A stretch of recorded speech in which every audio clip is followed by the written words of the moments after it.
ಯಾ ದೇವಿ ಸರ್ವಭೂತೇಷು ಮಾ ಸ್ಕಂದಮಾತಾರೂಪೇಣ ಸಂಸ್ಥಿತಾ ನಮಸ್ತಸ್ಯೈ ನಮಸ್ತಸ್ಯೈ ನಮಸ್ತಸ್ಯೈ ನಮೋ ನಮಃ.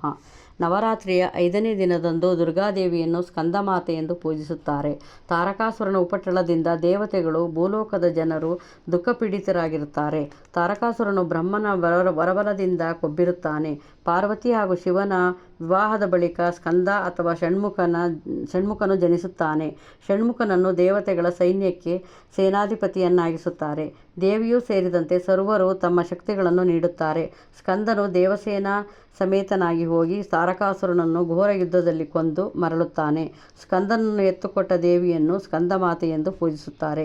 ಸ್ಕಂದಮಾತೆಯು ಬುಧಗ್ರಹದ ಮೇಲೆ ತನ್ನ ಆಧಿಪತ್ಯವನ್ನು ಹೊಂದಿರುತ್ತಾಳೆ.